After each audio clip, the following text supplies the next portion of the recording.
ਅੰਜ ਮਿੱਠਿਆਂ ਕੀ ਆਂਦੇ ਕਿ ਪੰਜਾਬੀ ਦੀ ਕਹਾਵਤ ਹੈ ਕਿ ਪਾਣੀ ਨੂੰ ਸੋਟਾ ਮਾਰ ਗਏ ਉਹ ਦੋ ਹਿੱਸੇ ਨਹੀਂ ਹੁੰਦਾ।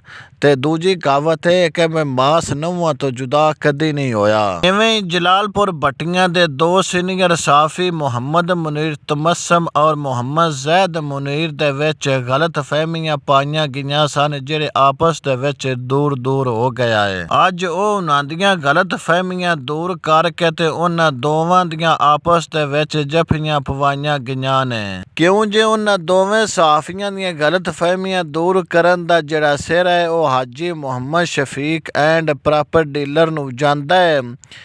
ਤੇ Haji Muhammad Shafiq and property dealer ਦਾ ਜਿਹੜਾ ਉਹ ਜਲਾਲਪੁਰ ਭੱਟੀਆਂ ਦੀਆਂ ਵਿੱਚ ਜ਼ਮੀਨ ਦੇ ਮਾਮਲੇ ਵਿੱਚ ਲੈਣ ਦੇਣ ਦੇ ਹਵਾਲੇ ਨਾਲ ਉਹਨਾਂ ਦਾ ਇੱਕ ਬੜਾ ਨਾਂ ਹੈ।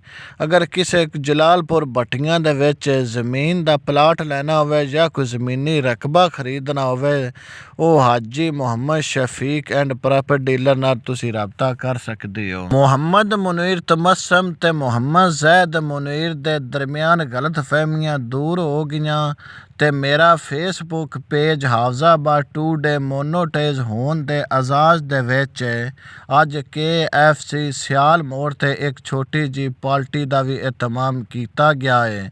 ਇਹ ਜਿਹੜੀ ਪਾਰਟੀ ਹੈ ਇਹ ਹਾਜੀ ਮੁਹੰਮਦ ਸ਼ਫੀਕ ਦੀ ਤਰਫੋਂ ਕੀਤੀ ਗਈ ਹੈ। ਉਸ ਆਜ਼ਾਦੀ ਪਾਰਟੀ ਦੇ ਵਿੱਚ ਮੁਹੰਮਦ ਫਰਾਦ ਮੁਨੀਰ ਤਮਸਮ, ਹਾਜੀ ਮੁਹੰਮਦ ਸ਼ਫੀਕ ਸ਼ੇਰੇ ਪੰਜਾਬ ਅਜ਼ੀਜ਼ੁਰ ਰਹਿਮਾਨ, ਹਾਜੀ ਉਲਫਤ ਮੁਹੰਮਦ ਮੁਨੀਰ ਤਮਸਮ, ਚੌਧਰੀ ਮੁਹੰਮਦ ਨਵਾਜ਼ ਮੋਨਾ, ਮੁਹੰਮਦ ਜ਼ੈਦ ਮੁਨੀਰ, ਕਾਜ਼ੀ ਕੰਬਰ, ਬੰਦੇ ਨਾ ਚੀਜ਼ ਔਰ ਸਫਤਰ ਗੁਰਾਏ ਨੇ ਸ਼ਿਰਕਤ ਕੀਤੀ ਹੈ। ਉਸ ਛੋਟੀ ਤੇ ਮੁਖਤਸਰ ਪਾਰਟੀ ਦਾ ਵੀ ਆਪਣੇ ਸਵਾਦ ਆਏ, ਖਰਚਾ ਤੇ ਹੋ ਗਿਆ ਪਰ ਖਾਨ ਦੇ ਵਿੱਚ ਆਪਣੀ ਆਈ। ਮੁਹੰਮਦ ਮੁਨੀਰ ਤਮਸਮ ਐਮਬਰਾ ਮੀਡੀਆ ਗਰੁੱਪ ਦੇ ਦਫ਼ਤਰ ਦੇ ਵਿੱਚ ਆਉਣ ਦੇ ਹਵਾਲੇ ਨਾਲ ਉਹਨਾਂ ਦਾ ਪੁਰਜੋਸ਼ ਇਸਤਕਬਾਲ ਕੀਤਾ ਨਾ ਤੇ ਫੁੱਲਾਂ ਦੇ ਹਾਰ ਵੀ ਪਾਏ ਨਾ।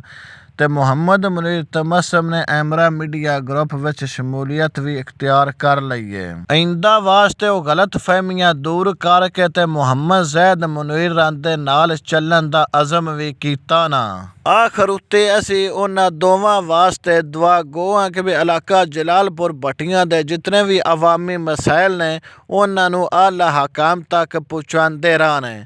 ਜਿਹੜੀ ਤੁਸੀਂ ਸਾਡੀ ਵੀਡੀਓ ਵੀ ਵੇਖਦੇ ਹੋ ਤੇ ਉਸ ਨੂੰ ਵੀ ਸ਼ੇਅਰ ਕੀਤਾ ਕਰੋ।